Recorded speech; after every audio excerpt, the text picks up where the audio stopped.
Hey guys, आप सब दोस्तों का बहुत बहुत स्वागत करते हैं आज के इस नए से ब्लॉग वीडियो में दोस्तों। ठीक है, तो हम जा रहे हैं क्लास करने के लिए दोस्तों इकोनॉमिक्स का। आज से क्लास नंबर 48 नहीं दोस्तों 41 है, यानी कि 41 नंबर क्लास है।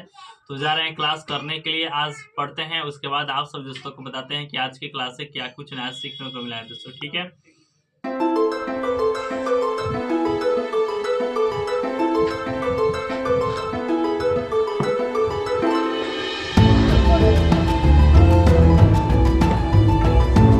जैसा कि मैंने आप सब दोस्तों को बताया था कि हम क्लास कर रहे थे इकोनॉमिक्स का, जो कि हमारा क्लास अब समाप्त हो चुका है।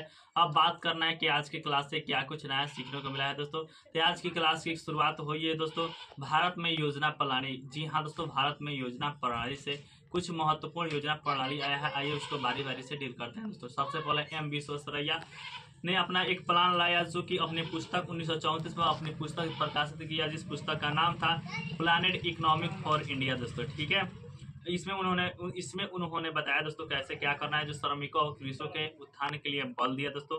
और यह 10 वर्षों में राष्ट्रीय आय की भी गणना के बारे में बताया दोस्तों। ठीक है, उसके बाद दोस्तों एक नया प्लान आया, जिस प्लान का नाम था दोस्तों नेशनल प्लानिंग कमेटी दोस्तों, जिसका राष्ट्रीय योजना समिति का यह किसके द्वारा बनाया गया था, तो आईएनसी के नेता सुभाष चंद्र बोस के द्वारा बनाया गया था, और इसके अध्यक्ष थे जवाहरलाल नेहरू दोस्तों।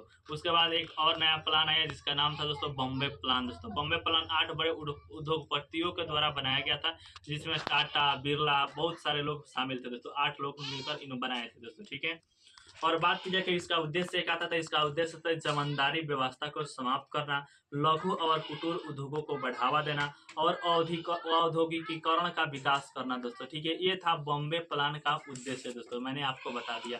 उसके बाद दोस्तों एक और नया प्लान आता है, जिसका नाम होता है दोस्तों गांधीयन प्लान। कब आता है, तो 1944 ईस्वी में आता है दोस्तों गांधीयन प्लान दोस्तों। किसके द्वारा, तो एस.एन. अग्रवाल के द्वारा दिया जाता है, और इसका उद्देश्य रहता है आर्थिक विकेंद्रीकरण को करना दोस्तों। ठीक है, और लघु और कुटीर उद्योग को भी बढ़ावा देना। ठीक है, उसके बाद आता है दोस्तों पीपुल्स प्लान। यह प्लान कब दिया जाता है, तो यह प्लान दोस्तों जयप्रकाश नारायण के द्वारा दिया जाता है, जिन्होंने संपूर्ण क्रांति किया था। ठीक है, और उद्देश्य था कृषि उत्पादन को बढ़ाना, और साथ ही साथ कुटीर और लघु उद्योगों पर विकास देना दोस्तों। ठीक है, तो ये कुछ प्लान था जो हमने आप सभी दोस्तों को बता दिया। उसके बाद दोस्तों एक और नया प्लान आता है, जिसका नाम होता है योजना आयोग प्लानिंग कमीशन। यह क्या होता है दोस्तों, जिसकी स्थापना होती है 15 मार्च 1950 में, और यह बना दोस्तों एक गैर सांविधिक निकाय था, और असंवैधानिक निकाय, ना ही इसका एक्ट था, ना ही इसका कहीं संविधान में चर्चा किया गया था दोस्तों। ठीक है, बात करते हैं कि जो हमारा योजना आयोग होता है, इसके अध्यक्ष कौन होते हैं, तो जो भी प्रधानमंत्री रहेंगे वह इसके अध्यक्ष हो जाएंगे। दूसरा डिप्टी कमिश्नर होता है,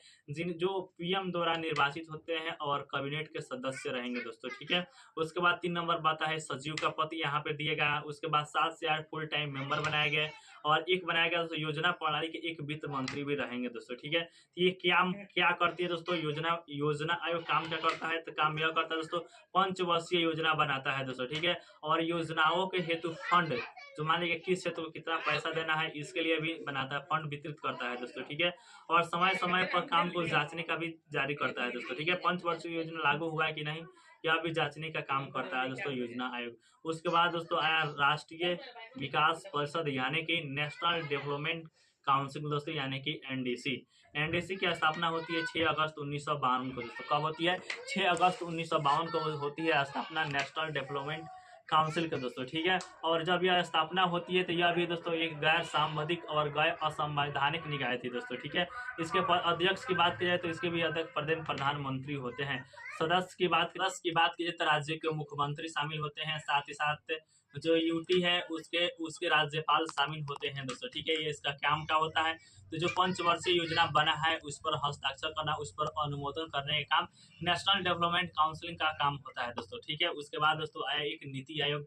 नीति आयोग की स्थापना होती है 1 जनवरी 2015 को। किसके स्थान पर, तो जो हमारा योजना आयोग चल रहा था इसी के स्थान पर इसकी स्थापना होती है दोस्तों। ठीक है, और इसी का स्थापना जब हो जाती है तो यह भी एक गैर सांविधिक और साथ ही साथ असंवैधानिक निकाय के रूप में इसकी स्थापना होती है।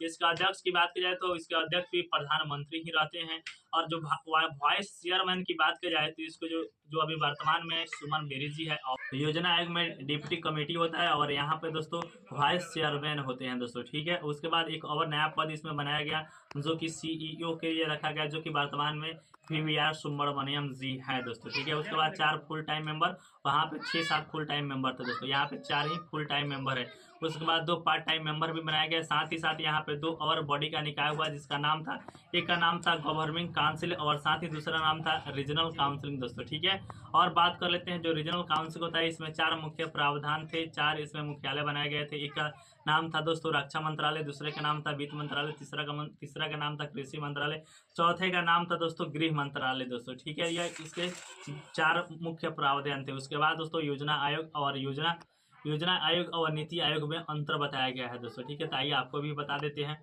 तो योजना आयोग जो कि पुरानी जो चल रही थी वह था, और जो नया में चल रहा है अभी वर्तमान में नीति आयोग चल रहा है। वहाँ पे सचिव थे और यहाँ पे दोस्तों CEO बैठते हैं। वहाँ पे डिप्टी कमिश्नर, वहाँ पे डिप्टी चेयरमैन थे और यहाँ पे दोस्तों वाइस चेयरमैन है। वहाँ पर नीतियाँ बनाना और लागू करना काम था, और यहाँ पर बात की नीतियों को बनाना, अनुमोदन करना और लागू करना काम था। फंड का वो आवंटन करता था योजना आयोग, लेकिन यह फंड का आवंटन नहीं करता है। टॉप डाउन अप्रोच को अपनाता है योजना आयोग जो नीति आयोग होता है, बटन डाउन अप्रोच को अपनाता है। राज्य के सीएम और साथ ही साथ जो केंद्र शासित प्रदेश उसके राज्यपाल भाग नहीं लेते हैं योजना आयोग में, लेकिन हमारे नीति आयोग में राज्य के मुख्यमंत्री और केंद्र शासित प्रदेश के राज्यपाल शामिल होते हैं दोस्तों, ठीक है। उसके बाद नीति आयोग का जॉब्स हब प्लान आता है, यह क्या होता है? तो यह 2 प्रकार का होता है दोस्तों, ठीक है। एक होता है टीम इंडिया हब और दूसरा होता है नॉलेज एंड इनोवेशन हब। जो टीम इंडिया हब होता है दोस्तों, नीति निर्माण और राज्य के बीच समन्वय स्थापित करता है, और जो हमारा बात की जाए नॉलेज और इनोवेशन हब, ये काम क्या करता है?